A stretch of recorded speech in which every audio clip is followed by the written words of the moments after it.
Evangelho segundo Mateus,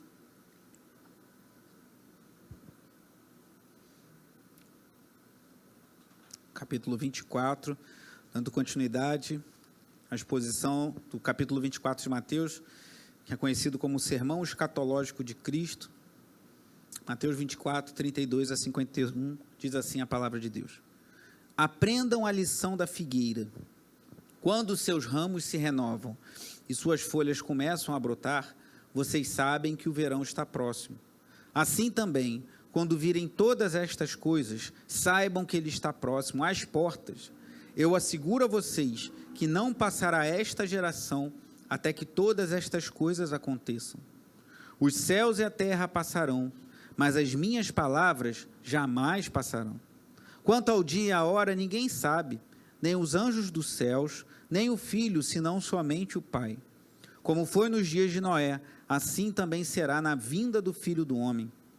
Pois nos dias anteriores ao dilúvio, o povo vivia comendo e bebendo, casando-se e dando-se em casamento, até o dia em que Noé entrou na arca, e eles nada perceberam, até que veio o dilúvio e os levou a todos. Assim acontecerá na vinda do Filho do Homem. 2 homens estarão no campo, um será levado e outro deixado. 2 mulheres estarão trabalhando num moinho, uma será levada e outra deixada. Portanto, vigiem, porque vocês não sabem em que dia virá o seu Senhor. Mas entendam isto: se o dono da casa soubesse a que hora da noite o ladrão viria, ele ficaria de guarda e não deixaria que a sua casa fosse arrombada. Assim, vocês também precisam estar preparados, porque o Filho do Homem virá numa hora em que vocês menos esperam. Quem é, pois, o servo fiel e sensato, a quem seu senhor encarrega dos demais servos de sua casa, para lhes dar alimento no tempo devido? Feliz o servo que o seu senhor encontrar fazendo assim quando voltar. Garanto que ele o encarregará de todos os seus bens. Mas suponham que esse servo seja mau e diga a si mesmo: meu senhor está demorando. Então comece a bater em seus conservos e a comer e a beber com os beberrões. O senhor daquele servo virá num dia em que ele não o espera e numa hora em que não sabe. Ele o punirá severamente e lhe dará lugar com os hipócritas, onde haverá choro e ranger de dentes. Pai amado e bendito, te agradecemos pela tua palavra, que é rica, que nos exorta, que nos corrige, mas também nos dá esperança e paz. Abençoa-nos nessa manhã, fala aos corações daqueles que estão aqui na igreja presencialmente, daqueles que acompanham uma transmissão, ou mesmo de alguém que ouve uma gravação dias depois, porque a tua palavra tem poder para ministrar aos nossos corações. Que o teu Espírito venha iluminar as nossas mentes, Deus, e que em tudo Cristo, nosso Senhor, seja glorificado. Por tudo te damos graças, Pai amado e bendito, em nome de Jesus. Amém. Os irmãos podem sentar. Dando uma breve recapitulação nas mensagens anteriores, essa é a terceira mensagem e é a final sobre esse capítulo 24 de Mateus. Como falei, estou expondo sobre escatologia pela manhã, voltaremos a Apocalipse 20 em breve, mas antes eu quis dar essa ida até Mateus 24, vamos também refletir no capítulo 25, quando o próprio Senhor Jesus fala desse tema tão importante, que é a escatologia, o estudo da consumação de todas as coisas. Relembrando a primeira mensagem do ano, esse discurso de Jesus foi provocado por 2 perguntas feitas por Pedro, Tiago, João e André. Jesus passou pelo templo, e o templo era gigantesco. Se você tiver curiosidade, depois entre na internet e pesquise lá, templo de Herodes, templo judeu nos dias de Jesus, alguma coisa assim, você vai ver como era gigantesco. E passando ali, Jesus falou para alguém que exaltou as construções tudo aquilo, e falou: não ficará pedra sobre pedra. E eles ficaram perturbados com aquilo. Mais à frente perguntaram a Jesus, fizeram 2 perguntas: quando acontecerão essas coisas e qual será o sinal da tua vinda e do fim dos tempos? Então eles perguntaram quando será o fim de todas as coisas e quais são os sinais, ou seja, o que vai nos apontar que estamos caminhando para o fim. Então a primeira mensagem desse capítulo 24 eu dei o título: 2 perguntas sobre o fim. E aí falei sobre o que Jesus responde falando que devemos ter cuidado, coragem e confiança, os 3 Cs: cuidado, coragem e confiança. Na sequência, A segunda mensagem eu dei o título Duas Profecias, o fim do templo e o fim dos tempos. Jesus ali faz uma profecia de duplo cumprimento, mostrando o fim do templo que foi destruído de fato em 70 depois de Cristo. Os romanos destruíram o templo em Jerusalém, mas também começa a falar do fim dos tempos, do seu retorno glorioso. E eu falava que Jesus vai voltar de forma visível, instantânea, imediata, todos os povos da terra verão ao mesmo tempo, e com grande poder e glória. Não virá novamente e será colocado como um bebê frágil numa manjedoura, não virá para passar novamente pela cruz ou por sofrimento, mas vai vir em grande poder e glória para concluir ou consumar a nossa salvação. E aí só uma observação, algumas pessoas, talvez você em algum momento ouça isso, tem gente que fala, mas Jesus já voltou. Alguns estudiosos, poucos, a gente não concorda com eles, diriam que Jesus voltou no Pentecostes, quando ali enviou o seu Espírito sobre a igreja. Mas isso não faz nenhum sentido e nem sequer é uma volta visível e gloriosa do Senhor. Outros diziam que Jesus volta porque quando alguém morre, Jesus vem buscá-lo para levar para o céu. Claro que quando alguém morre no Senhor, essa pessoa vai estar na presença de Deus. E para aquela pessoa é como se Jesus tivesse voltado. Já conheceu pessoas que falam assim para você, não, eu sei que eu tenho que ir para a igreja, eu sei que eu tenho que me dedicar a Deus, eu sei que eu tenho que fazer isso, mas ainda não chegou a hora. Aí você pode falar para essa pessoa, se a sua morte chegar antes dessa hora, você não vai ter tempo de se voltar para Deus, você vai para o inferno. Pode falar desse jeito amoroso assim, para ver se a pessoa acorda.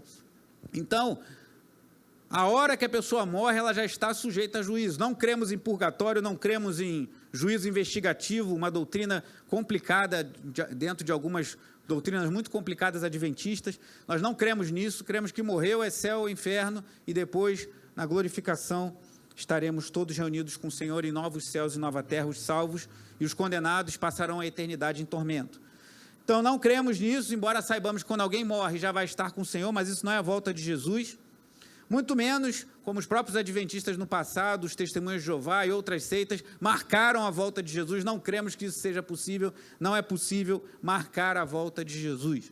Talvez mais à frente a gente até faça um parêntese aqui, algum estudo sobre adventismo, porque o adventismo tem muitas semelhanças com a igreja cristã, com a igreja evangélica, né, como a nossa, a igreja presbiteriana, a Assembleia de Deus, mas também há doutrinas muito complicadas ali, que chegam pertinho da heresia, quase lá. Os testemunhos de Jeová creem em heresias de fato, porque o testemunho de Jeová não crê que Jesus é Deus, ele crê que Jesus é um semideus. Então, o testemunho de Jeová, nós entendemos que eles creem em heresia mesmo. O adventista fica quase lá e tem muitas coisas semelhantes à igreja evangélica. Isso não quer dizer que você não possa assistir programas criados por adventistas, ouvir músicas, coisas desse tipo, mas cuidado, porque tem muita coisa estranha ali que num primeiro momento você não pode perceber, mas talvez falemos sobre isso mais à frente. Mas só nessa segunda mensagem, a primeira eu falei sobre duas perguntas acerca do fim, sobre o fim, quais sinais serão da vinda de Jesus e quando ela acontecerá. Duas profecias, o fim do templo que aconteceu em 70 depois de Cristo e o fim dos tempos. E hoje eu quero falar sobre duas posturas. Falei sobre duas perguntas, duas profecias. Hoje eu quero falar sobre duas posturas que devemos ter, quer dizer, duas posturas contraditórias acerca do fim. Qual é a sua postura? Hoje é a 32ª mensagem sobre escatologia. A maior parte delas sobre Apocalipse, algumas sobre Zacarias, 1 Tessalonicenses, agora Mateus. Mas falando sobre o fim desde o meio do ano passado, qual é a sua postura, qual é o seu posicionamento diante disso? O que isso representa para você? É sobre isso que eu quero compartilhar com os irmãos nessa manhã, a partir do texto que lemos. Eu dividi em 3 partes, falando primeiro dos sinais que Jesus fala acerca da sua vinda, depois do dia da sua vinda e, por fim, da vigilância. Então, sinais, o dia da volta de Jesus e a importância de sermos vigilantes. Primeiro, versículo 32. Aprendam a lição da figueira. Quando os seus ramos se renovam e as suas folhas começam a brotar, vocês sabem que o verão está próximo. Assim também, quando virem todas estas coisas, saibam que ele está próximo às portas. Então, aqui o primeiro ponto, os sinais. Que coisas são essas que Jesus está falando? É tudo que a gente viu nas mensagens anteriores, nas 2 mensagens anteriores. Jesus falou sobre guerras, rumores de guerras, epidemias, lá em Lucas fala de epidemias, fala sobre perseguição aos cristãos, apostasia, falsos profetas. Então Jesus está falando, olha, quando vocês virem, assim como você olha para uma árvore, no caso ele cita a figueira aqui, você olha para uma árvore e você sabe pela aparência da árvore, pelo tempo, que vai chegar o tempo dela dar fruto, olhem para os sinais e percebam, o mundo está caminhando para a sua consumação. Olhem para os sinais e percebam que o mundo está caminhando para o fim. Alguns estudiosos entendem que, como o Tasker, isso aqui Jesus estava falando da queda de Jerusalém ainda, mas outros, como Hernando Dias Lopes, entendem que Jesus estava falando da queda de Jerusalém, mas também falando do fim de todas as coisas. Tanto uma visão quanto a outra são válidas, porque Jesus profetizou sobre a queda de Jerusalém, que já aconteceu, e sobre a sua volta, que ainda não aconteceu. Então ele está falando, olha, assim como você olha para uma árvore, é que no nosso contexto urbano isso é um pouco mais difícil, né? Mas num contexto rural isso era muito fácil das pessoas entenderem a lição da figueira. Quando seus ramos começam a se renovar, as suas folhas começam a brotar, vocês entendem, o verão está chegando. Hoje em dia basta você ir lá no Google e colocar, quando começa o verão, que ele vai te informar.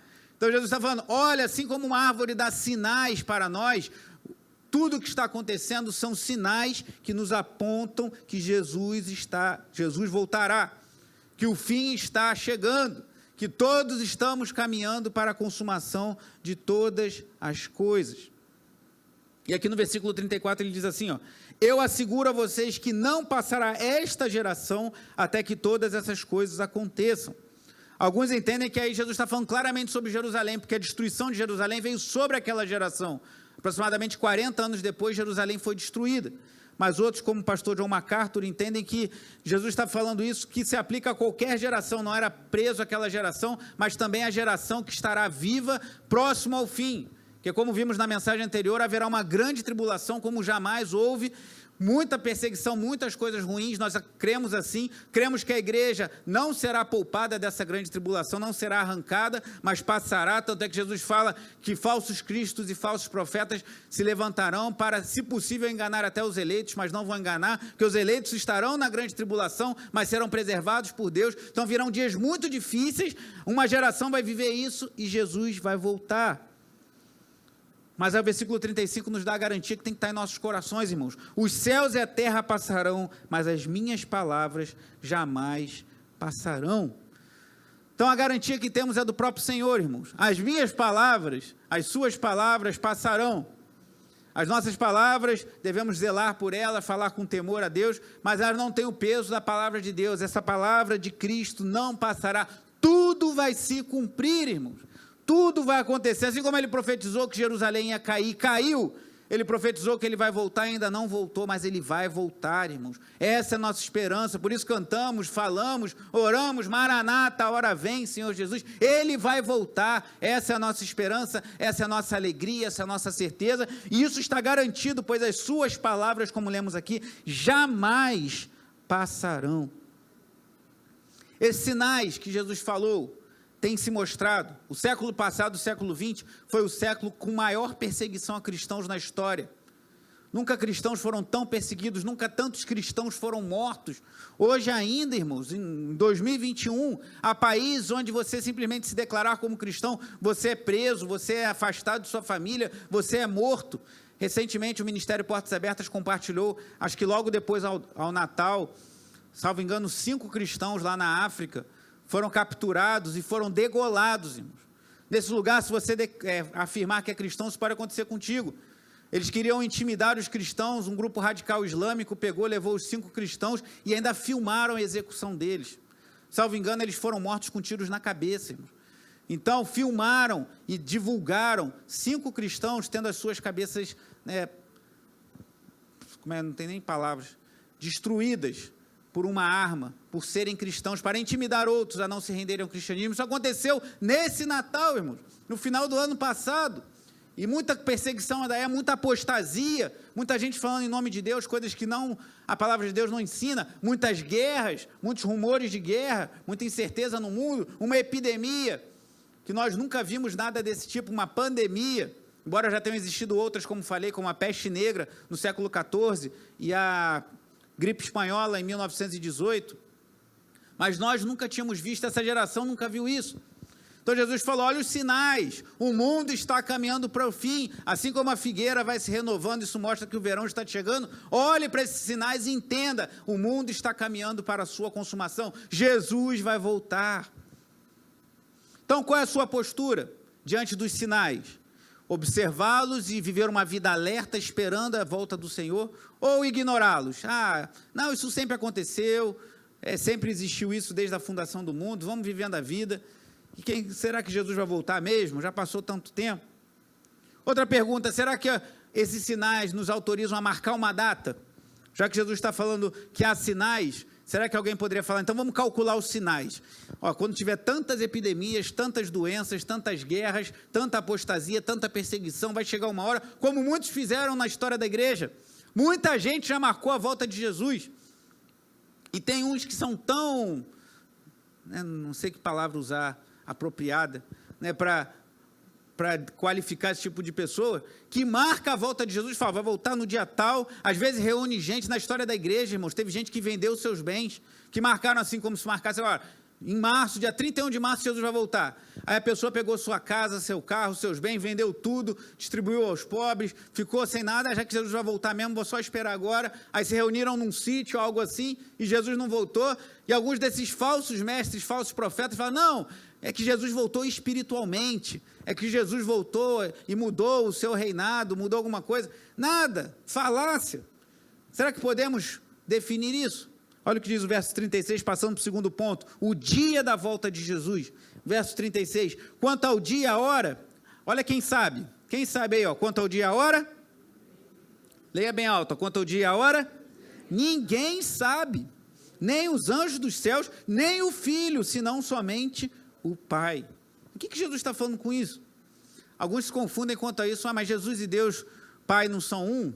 A doutrina da Trindade, a Trindade é um mistério, irmãos. É um mistério no sentido que nós não podemos entender o que significa, mas não podemos compreender totalmente que para nós, para a nossa cabeça limitada, não cabe um ser um em três pessoas, porque Deus é um só, mas é Pai, Filho e Espírito Santo. E o que nós entendemos aqui é que aqui é uma diferença que a teologia chama de trindade econômica, são a diferença nas funções das pessoas da trindade. Não há subordinação, o Filho não é menor do que o Pai e o Espírito menor do que eles, os três são Deus, são três pessoas, mas quem foi para a cruz foi o Filho.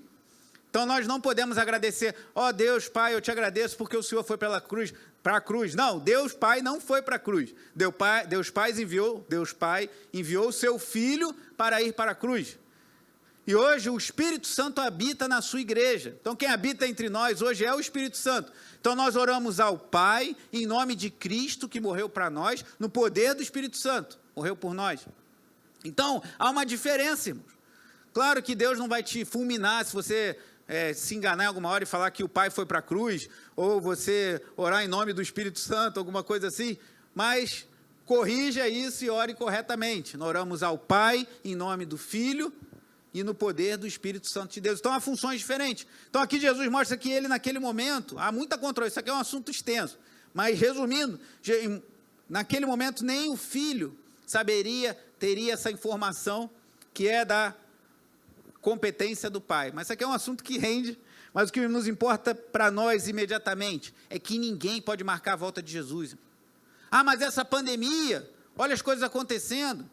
Como eu falei, que tudo me despertou essa pregação sobre escatologia, quando eu li Apocalipse 16, os homens mordendo a língua de tanta dor e blasfemando contra Deus. O fato disso tudo acontecer vai levar pessoas a se voltarem para Deus, mas tem gente que não vai vir pelo amor e não vai vir pela dor.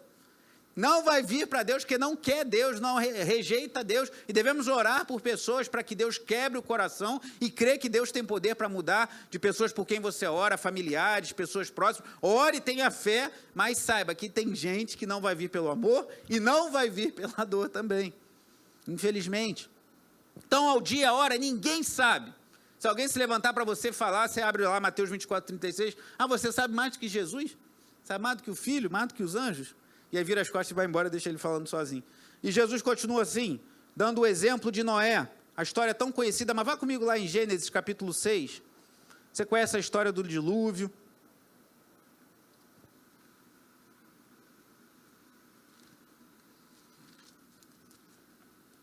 Gênesis capítulo 6. Eu vou ler só um trechinho, uma história conhecida.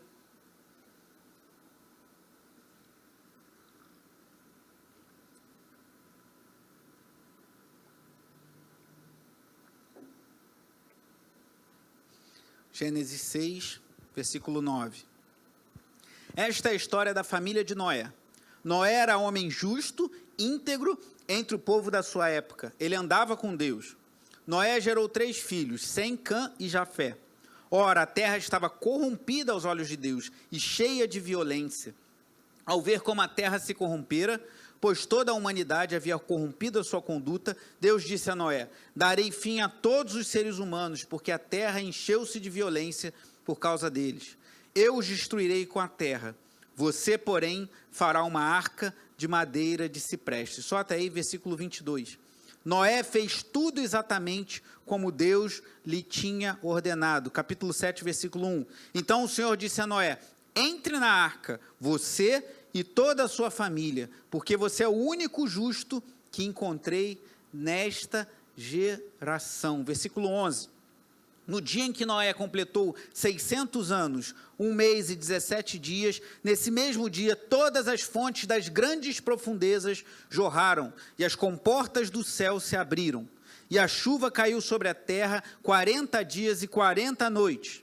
Naquele mesmo dia, Noé e seus filhos, Sem, Cã e Jafé, com sua mulher e com as mulheres de seus 3 filhos, entraram na arca.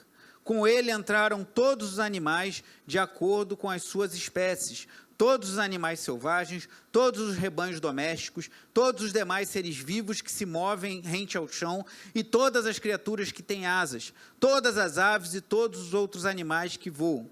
Casais de todas as criaturas que tinham fôlego de vida vieram a Noé e entraram na arca.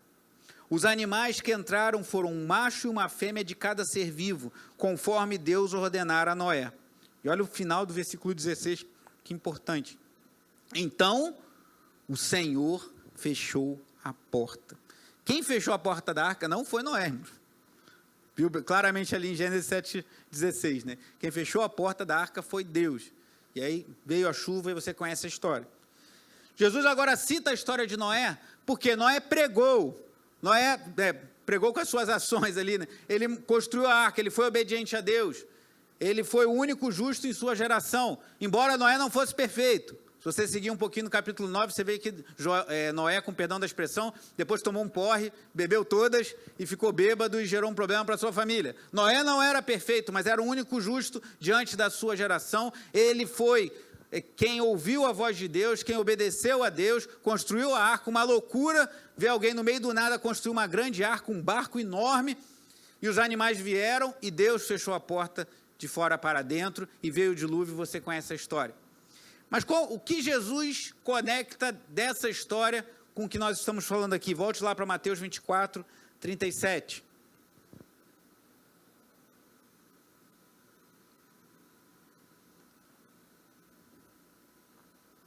Diz assim Mateus 24, 37. Como foi nos dias de Noé, assim também será na vinda do Filho do Homem. Pois nos dias anteriores ao dilúvio, o povo vivia comendo e bebendo, casando-se e dando-se em casamento, até o dia em que Noé entrou na arca. E eles nada perceberam, até que veio o dilúvio e os levou a todos. Assim acontecerá na vinda do Filho do Homem. O que Jesus está falando? A vida estará correndo normalmente às portas da volta de Jesus, assim como nos dias de Noé. Antes do dilúvio, as pessoas estavam casando, dando-se em casamento, comendo, bebendo, vivendo sua vida, trabalhando e vendo um doido lá construindo uma arca. Cara doido lá que diz que ouviu de Deus para construir uma arca, deixa ele lá, eu vou casar, vou construir minha família, vou construir minha casa, e a terra cheia de violência, cheia de corrupção, e as pessoas tocando a sua vida. Assim será na volta de Jesus. As trombetas já estão sendo anunciadas, como temos visto em Apocalipse. Deus, antes de enviar o juízo, enviou as trombetas, já está sendo anunciada, assim como Noé estava anunciando ali, de certa forma, que o juízo viria, mas os homens não queriam saber, estavam vivendo sua vida. Deixa eu tocar minha vida, fazer minhas coisas, para que voltar para o evangelho, para que ir para a igreja, para que ler a palavra de Deus, para que confiar nessas coisas, vou tocando minha vida e quando as coisas precisarem eu me volto para Deus. Talvez eles pensassem algo desse tipo e foram vivendo suas vidas, e aí Noé entrou na arca com a sua família, os animais entraram na arca, e aí Deus fechou a porta da arca, veio o dilúvio e todos morreram. Então o que Jesus está falando? A sua volta vai ser assim. Para nós crentes, não vai ser surpresa, porque nós já devemos esperar e ansiar pela volta de nosso Senhor, amém? Mas para aqueles que zombam da fé, para aqueles que fazem pouco da palavra de Deus, será uma surpresa. Jesus voltou mesmo, mas aí já vai ser tarde demais, se alguém pensar em arrependimento, como foi quando o dilúvio caiu e começou a encher tudo, e muitos devem ter pensado, Noé estava certo, viria um juízo, e aí já era tarde demais. Então, Jesus está nos falando que a sua volta vai ser assim também. Olha o que diz o versículo 40. 2 homens estarão no campo, um será levado e outro deixado. 2 mulheres estarão trabalhando num moinho, uma será levada e a outra deixada. Portanto, vigiem, porque vocês não sabem em que dia virá o seu Senhor. Então, Jesus está nos falando, olha, vão ter 2 homens, aqui fala de homem e mulher, né? Porque vai que alguém fala uma besteira um dia que as mulheres só serão salvas, ou só os homens. Não, Jesus faz um exemplo de homens e um exemplo de mulher. O que ele mostra aqui é que 2 estarão no campo, um vai ser levado e outro deixado, e 2 mulheres trabalhando no moinho, uma levada e outra deixada. Será que isso aqui significa o arrebatamento secreto? Alguns entendem que isso aqui daria base para a gente crer que haverá um arrebatamento secreto, porque as pessoas estarão, como a gente está aqui, Jesus não falou do culto, mas é como se a igreja vai estar cultuando, e uma parte vai subir, vai estar com o Senhor, e outra parte vai ficar. Será que é isso que Jesus está querendo dizer? Será que é isso que ele necessariamente, essa forma que a gente deve entender, que isso se dará de forma secreta? Não necessariamente. O texto não fala que um vai subir de forma secreta e o outro vai ficar procurando, cadê fulano? Estava trabalhando aqui comigo? Ou estava em casa, sumiu, ficou só as roupas em cima, ou só as roupas num avião, como a gente viu em alguns filmes. O texto não fala isso, é uma interpretação que a gente questiona um pouco, mas é uma interpretação. Mas o texto não fala que eles vão subir de forma secreta. O que nós entendemos é que quando Jesus voltar, os santos que estiverem com ele vão ser levados para o céu, como fala lá em 1 Coríntios, vão se encontrar com o Senhor nos ares, e nós vamos ter novos corpos e viveremos para sempre na presença do Senhor. Mas tudo pode acontecer, e eu creio assim, ao mesmo tempo. Jesus voltou, vai ter 2 pessoas trabalhando, uma vai subir para encontrar com o Senhor nos ares, vão ter 2 mulheres trabalhando, uma vai subir e vai encontrar com o Senhor nos ares, os crentes, os fiéis, e os que ficarem vão experimentar o juízo de Deus. Não necessariamente esse texto sustenta qualquer coisa acerca de um arrebatamento secreto, mas sobre isso a gente vai falar mais nas nossas aulas sobre escatologia, que nós vamos ter daqui a algum tempinho. Mas qual é mais importante para nós hoje, irmãos? O que fala no versículo 42, vigiem, vigia com a sua vida, porque Jesus vai voltar assim como o dilúvio caiu sobre os dias de Noé, de uma hora para outra. Você está ouvindo isso? Se você está acompanhando toda essa série, já é a 32ª mensagem sobre escatologia, mais 2 aulas, vamos ter outras e mais algumas mensagens. Você está ouvindo isso constantemente, mas não só aqui, e não só nessa série de mensagens sobre o fim de todas as coisas, mas nós ouvimos constantemente, Jesus vai voltar, e um dia ele vai voltar mesmo. Então vigia, guarda a sua vida. Toma cuidado como você vive, porque a gente facilmente cede à tentação de levar a vida no automático e deixa de atentar para essas coisas. Então, 2 posturas. Primeiro eu falei de 2 posturas em relação aos sinais. Você observar que os sinais estão apontando para a vinda de Cristo, embora a gente não saiba o dia e a hora. E o que é marcante, como vimos nas mensagens anteriores, é que o evangelho vai ser pregado por todo mundo e aí virá o fim, como diz o versículo 14 de Mateus 24. Mas ou você observa os sinais ou você ignora. E agora 2 posturas em relação ao dia. A atenção como Noé, expectativa para que Deus vai enviar o dilúvio, vai enviar o juízo, Jesus vai voltar, ou negligência como os homens dos dias de Noé, isso aí é história, não vai acontecer nada, e quando Jesus voltar, será tarde demais. Então eu falei dos sinais, falei do dia, e o terceiro e último ponto, a importância da vigilância. Sinais, dia e vigilância. E aí Jesus conta algumas parábolas, versículos 43 e 44. Vá comigo lá em Mateus. Diz assim: mas entendam isto, se o dono da casa soubesse a que hora da noite o ladrão viria, ele ficaria de guarda e não deixaria que a sua casa fosse arrombada. Assim vocês também precisam estar preparados, porque o Filho do Homem virá numa hora em que vocês menos esperam. A parábola do dono da casa. O que Jesus está falando? Ladrão não marca hora, irmãos. Imagina se o ladrão vai te ligar, boa noite, senhor Bruno, eu quero marcar aqui que eu vou te assaltar amanhã às 10 horas ali em Ipanema, aí, por favor, leva um dinheirinho a mais aí que eu estou precisando de um reforço. Você vai, no máximo, você vai lá e vai chamar a polícia, tem um cara vindo me assaltar aqui. Ó, Diácono Valquir, eu vou invadir sua casa hoje às 2 horas da manhã, então já deixa aí uma comidinha quentinha sobre a mesa que eu estou com fome. Qual ladrão que vai fazer isso? Não existe isso. Então, o que Jesus está falando? O dono da casa vai se posicionar e falar, aqui não. Se sabe que está vindo um ladrão, ele vai criar meios para se proteger. E assim nós também precisamos estar preparados, porque a hora que Jesus vem, ninguém sabe. E como eu disse, nós podemos ser a geração que verá Jesus vindo em poder e glória ainda em vida. Eu confesso que eu acho que não, mas eu não tenho como saber, como eu estou dizendo aqui. Mas, mesmo que nós não estejamos vivos, que nós morramos antes da volta de Jesus, quando nós morrermos, nós já estaremos selados para um destino que não será mais mudado, não terá mais volta. Ou estaremos para sempre com o Senhor, no gozo eterno ou no tormento eterno. Então, fica preparado, porque Jesus vai voltar. E aí Jesus fala de outra parábola, a parábola do servo fiel e do servo mau. Versículo 45. Quem é, pois, o servo fiel e sensato, a quem o seu senhor encarrega dos demais servos de sua casa, para lhes dar alimento no tempo devido? Feliz o servo que o seu senhor encontrar fazendo assim quando voltar. Garanto que ele o encarregará de todos os seus bens. Que Deus nos encontre assim, irmãos. O que ele está falando? É como um dono de uma propriedade, de uma casa, que tem muitos bens, e ele deixa para o servo, ó, fulano, cuida aqui da minha casa que eu vou viajar. E ele fica lá cuidando, e o seu dono, quando volta, encontra tudo certinho. Ele deu alimento para os animais, ele cuidou dos outros servos, a casa está limpa, ele vai ficar feliz, vai falar, olha, que bom, eu vou te encarregar de todos os meus bens, que eu vi que você é um servo prudente, um servo fiel.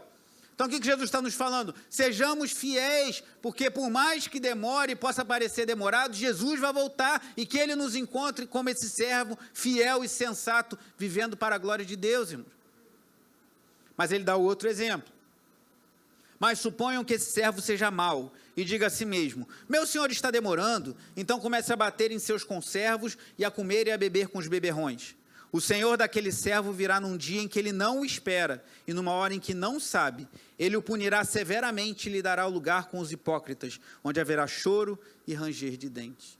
Então, se Jesus exalta a fidelidade do servo fiel e prudente, ele alerta, porque se nós relaxarmos, mas Jesus vai demorar ainda tem muita gente para ser evangelizada, ainda tem muita coisa para acontecer nesse mundo, se Jesus não voltou até agora, tu acha que ele vai voltar amanhã? Ou vai voltar semana que vem? Jesus vai voltar antes da vacina? Não, vai ter a vacina primeiro. E aí, numa hora que menos espera, como você talvez já tenha ouvido relatos assim, Jesus não voltou ainda, mas talvez você saiba de alguém que tinha esse discurso, e aconteceu uma situação e a pessoa morreu. Para aquela pessoa é como se Jesus já tivesse voltado.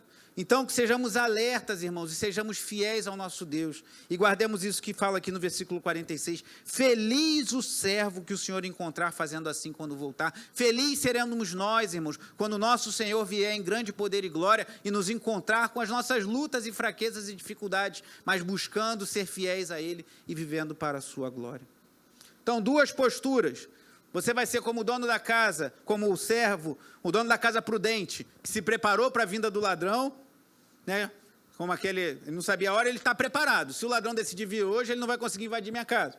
Ou como o servo fiel, ou você vai ser como o dono imprudente, que não vai ter ladrão não, e aí o ladrão vem numa hora que você não espera e te surpreende, ou como o servo mau, que achou que seu dono, seu senhor estava demorando. Duas posturas acerca do fim. Sinais, o dia da volta do Senhor e vigilância. Qual é a sua postura? Os sinais estão aí, irmãos. Há muitos indícios de que estamos caminhando para o fim. O reverendo Hernando Dias Lopes, ele faz um estudo muito interessante nesse estudo aqui sobre o Evangelho de Marcos, tratando do texto paralelo aqui de Marcos 13, que é o mesmo discurso de Mateus 24, e ele mostra vários até em números, mostrando como as coisas estão piorando, como as coisas estão caminhando, mostrando uma piora e sinais de que a vinda de Jesus se aproxima. Agora, quando vai ser, ninguém sabe. Mas, independente do dia, que nós possamos observar esses sinais com temor e com expectativa. Independente do dia que nós não sabemos quando será, que o Senhor nos encontre como Noé, fiéis a Ele, e como esse servo prudente, sejamos encontrados fiéis ao nosso Senhor. Isso é possível, irmãos. A gente só vai poder ser encontrado fiel. A gente só vai poder ser encontrado como esse servo aqui, que guardou, fez tudo o que o seu Senhor queria, porque nós fomos comprados por alto preço. Porque Jesus morreu na cruz, derramou aquele sangue precioso, como foi lido aqui no início, em Colossenses. Porque nós cremos nesse evangelho. Esse evangelho que chegou a nós, que nos traz salvação. Esse verdadeiro evangelho, que não é o evangelho do homem, da glória humana, da sabedoria humana, do poder humano, mas é o evangelho de Deus, o poder de Deus para a salvação daquele que crê, que diz que nós somos pecadores e por nós mesmos não poderíamos nos voltar para Deus, mas Deus enviou o seu Filho, Ele veio a nós, Ele morreu no madeiro, Ele se entregou sem pecado, venceu a morte, venceu o diabo e um dia Ele voltará para nos buscar, irmãos. Dependemos de Cristo em todas as coisas. E como falei quando mencionava Gálatas, o evangelho é para a gente ser salvo, é para a gente se render a Cristo, mas é também para a gente viver na presença de Deus. A cada dia você caminhou, fez algo que desagrada a Deus. Senhor, não quero ser encontrado como esse servo mau e negligente, quero ser encontrado como um servo fiel. Perdoa os meus pecados e avance. Olhe para a cruz de Cristo, Jesus morreu em meu lugar, Ele derramou o seu sangue precioso e essa é a minha expectativa. E um dia, irmãos, esses sinais vão se cumprir. Um dia a hora vai chegar. E como eu estarei nesse grande dia, como você estará? Vigie. Semana que vem, permitindo Deus, entraremos no capítulo 25, que fala da parábola das 10 virgens. Aquele texto conhecido, né? Que umas guardaram azeite, outras não. Jesus nos chamando a atenção para sermos vigilantes, porque o tempo vai chegar. E agora nós vamos celebrar a ceia do Senhor, irmãos. Esse marco para nós. Pois não é só um rito, não é um rito vazio, não é um rito sem sentido,